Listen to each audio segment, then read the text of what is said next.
नमस्कार. विठ्ठल बोलीमध्ये स्वागत. मी विठ्ठल पाटील. कोल्हापूर उत्तर मतदारसंघात सरप्राईज चेहरा असेल असं यापूर्वी सांगितलं गेलं. अर्थात कुणी सांगितलं? काँग्रेसचे नेते माजी राज्यमंत्री सतेज पाटील यांनी सांगितलेलं आहे. आणि एवढंच नाही तर त्यांनी पुढे जाऊन असं सांगितलं होतं की हा सरप्राईज चेहरा असा असेल की तो काँग्रेसचाच असेल असं सांगता येत नाही, तर दुसऱ्या पक्षातून सुद्धा महाविकास आघाडीकडून म्हणून हा चेहरा आणला जाईल. अर्थात हा सरप्राईज चेहरा असण्याचं कारण म्हणजे सतेज पाटलांना एक अंदाज आलेला आहे की 2019च्या विधानसभा निवडणुकीमध्ये त्यांनी चंद्रकांत जाधव यांना अचानक काँग्रेसतर्फे उमेदवारी दिली. म्हणजेच तो सरप्राईजच चेहरा होता. कारण कोणाच्याही मनीध्यानी नसताना चंद्रकांत जाधव निवडणुकीला उभे काय राहिले आणि निवडूनही आले. त्यांनी सलग 2 वेळा विजयी झालेल्या राजेश क्षीरसागर यांचा पराभव केला. ही 2019ची शिदोरी गाठीशी घेऊन सतेज पाटलाचं पुन्हा धैर्य वाढलं. ते धैर्य असं वाढलं की लोकसभेच्या निवडणुकीला सुद्धा सतेज पाटील यांनी असाच एक फंडा वापरला की सरप्राईज चेहराच आम्ही आणू आणि तो विजयी करू असं सांगितलं. महाविकास आघाडीकडून सरप्राईज चेहरा म्हणून त्यांनी शाहू महाराजांना पुढे आणलं.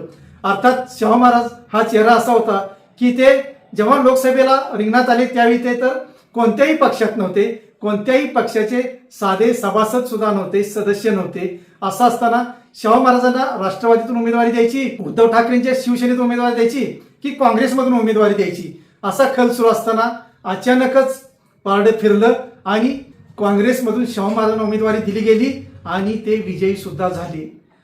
हे जे श्रेय आहे ते अर्थातच सतेज पाटील यांनी स्वतःकडे ओढलं. त्यात दिवंगत आमदार PN पाटील यांचाही सहभाग होता. पण सतेज पाटलांना एक असा अंदाज आलेला आहे, असा एक भरोसा निर्माण झालेला आहे की अचानक उमेदवार रिंगणात उतरवणं की जो कोणाच्या मनीध्यानी नसतो असा उमेदवार रिंगणात उतरवणं आणि त्याला विजयी करणं. आणि जनता सुद्धा, सर्वसामान्य मतदार सुद्धा अशा उमेदवाराच्या पाठीशी ठाम राहतो की ज्याचा चेहरा पूर्वी कधी पाहिला नाही, ज्याच्यावर पूर्वी राजकीय भ्रष्टाचाराचे किंवा एकमेकावरील शिवाशाप देण्याचे आरोप नाहीत, असे चेहरे सतेज पाटील शोधतायत. गेल्या 2 निवडणुकांना त्यांना हा अनुभव आल्यामुळं सतेज पाटलांचं धारिष्ट वाढलेलं आहे. आणि यावेळी सुद्धा ते सांगतायत की मी असाच एक सरप्राईज चेहरा आणणार आहे की तो सर्वसामान्यांना आपलासा वाटेल आणि विरोधकांना मात्र धडकी भरवणारा असेल. म्हणूनच सतेज पाटील यांच्या निर्णयाकडे आता सर्वांचंच लक्ष आहे. म्हणजे महाविकास आघाडीतील मित्रांचं लक्ष आहे आणि महायुतीतील विरोधकांचंही लक्ष आहे की सतेज पाटील हा चेहरा नेमका कोण आणणार. ह्या चेहऱ्यांमध्ये जी नावं आहेत ते अर्थातच पहिलं नाव होतं ते स्वतः सतेज पाटील यांचंच होतं. पण त्यांनीच आता या गोष्टीवर पडदा टाकलेला आहे. मी रिंगणात नसणार असं स्पष्टपणे सांगितलेलं आहे. कारण ते आता विद्यमान आमदार आहेतच, विधान परिषदेवर आहेतच, त्यामुळं त्यांनी स्पष्टपणे सांगितलेलं आहे की मी नसणार. दुसरा चेहरा होता तो म्हणजे मधुरिमा राजे छत्रपती यांचा. माजी आमदार मालोजी राजे यांच्या सौभाग्यवती आणि विद्यमान खासदार शाहू महाराज यांच्या त्या स्नुष्य आहेत. आणि सर्वात महत्वाचं म्हणजे ह्या मधुरिमा राजे म्हणजे माजी आरोग्यमंत्री शरद पवारांचे कट्टर समर्थक असे जे नेते होऊन गेले कोल्हापुरात, तेच दिवंगत दिग्विजय खानविलकर यांच्या त्या कन्या आहेत. हे सर्व वलय मधुरिमा राजे यांच्या पाठीशी आहे. त्यामुळं तोही सरप्राईज चेहरा असू शकतो असं काल परवापर्यंत सांगितलं जात होतं. पण आता मात्र या नावावर थोडासा खल सुरू आहे की काय असं वातावरण निर्माण झालेलं आहे.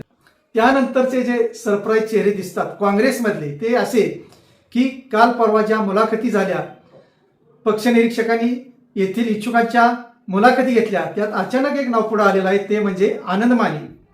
आनंद माने यांचे वडील खासदार होते.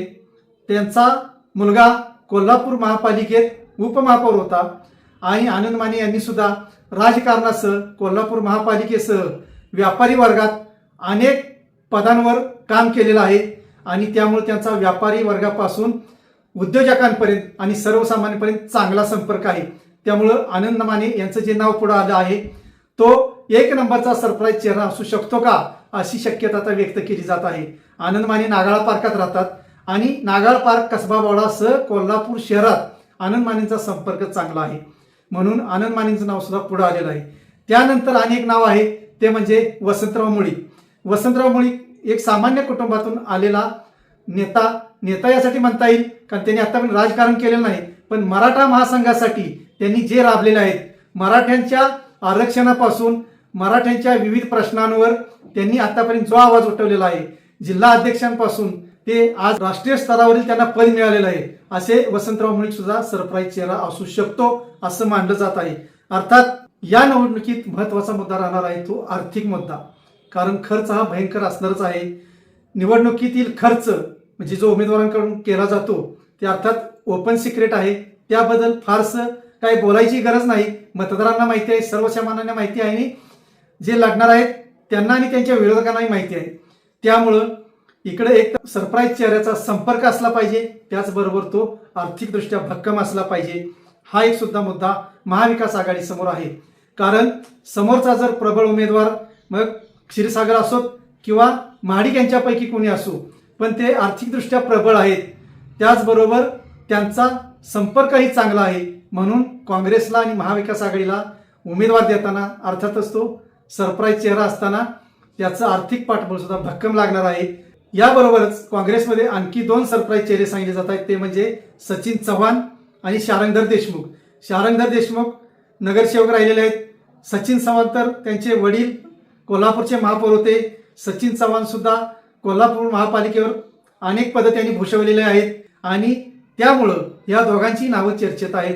पण सिनियर ज्युनियरचा जर विचार करता आनंद मानेंचं नाव मात्र 1 नंबरला येऊ शकतं आणि ते सरप्राईज चेहरा होऊ शकतो असं काँग्रेस जनातून सांगितलं जात आहे. पण आनंद माने हे काँग्रेसचे एकनिष्ठ आहेत. त्यांच्या वडिलांपासून जे खासदार होते ते आता त्यांच्या मुलापासून हे एकनिष्ठ काँग्रेसीच राहिलेले आहेत.